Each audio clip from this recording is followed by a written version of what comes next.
ওর এত টাকা ঋণ আছে, আরও আজ পর্যন্ত আমাকে বলেইনি। আমার থেকে তো দাদার বেশি টাকার প্রয়োজন, আমাকে ওর জন্য কিছু করতেই হবে। একটা কাজ করি,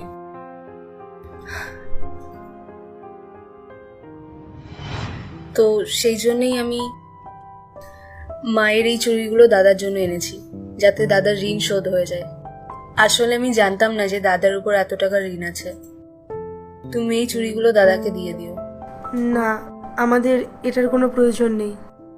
না বৌদি, আমি বুঝতে পারছি একজন পুরুষ মানুষের উপর বাড়ির কত দায়িত্ব থাকে। আমি তো কোনো রকম ভাবে নিজের ব্যবস্থা করে নেব, কিন্তু দাদার উপর এত বেশি টাকার ঋণ আছে, আমার থেকে বেশি ওর এটা প্রয়োজন। তুমি প্লিজ এটা দাদাকে দিয়ে দিও। আমি যেখানে আমার বোনকে সাহায্য করছিলাম না, এদিকেও নিজে প্রবলেমের মধ্যে থেকেও আমাকে সাহায্য করতে এসে গেছে। মায়ের চুড়িগুলো নিয়ে এসছে।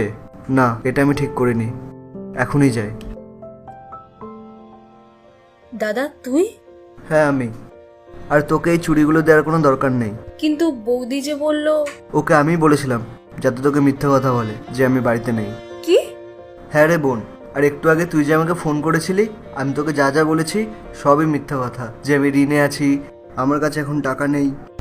ওই আমাকে বলেছিল এসব বলার জন্য, নাহলে আমার এসব বলার কোনো ইচ্ছে ছিল না রে। পায়েল, তুমি আমাকে বারণ করেছিলে না যে বোনকে সাহায্য করতে?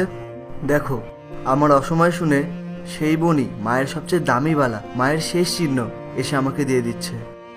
ও একবারও ভাবলো না যে ও নিজেই একটা প্রবলেমের মধ্যে আছে, ও সেটাকে কি করে হ্যান্ডেল করবে। কিন্তু তুমি দেখো, ও তবুও সবার আগে আমার কথাই ভাবলো। আর তুমি কি করলে? তুমি আমাকে এই বোনে সাহায্য করতে বারণ করছিলে। কি করে করলে তুমি এমন? বোন, পারলে আমাকে ক্ষমা করে দিস। আমি সত্যি খুব লজ্জিত। আর যদি টাকা লাগে তোর, তাহলে চল ভেতরে চল, আমি তোকে এক্ষুনি টাকা দিচ্ছি। না দাদা, আমি চাই না আমার জন্য তোদের ঘরে অশান্তি হোক। আমি নিজের ব্যবস্থা নিজেই করে নেব। না না রিয়া, তোমাকে নিয়ে আর আমাদের মধ্যে কখনো কোনো ঝামেলা হবে না। কারণ আজ তুমি প্রমাণ করে দিয়েছো যে টাকার থেকে বড় হলো সম্পর্ক।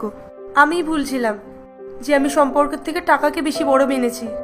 এরকম ভুল আর কখনো হবে না। আমি নিজের ভুলটা বুঝতে পেরেছি। হ্যাঁ বোন, ভেতরে চল না, আমি টাকা নিয়ে আসছি, চল। চলো রিয়া।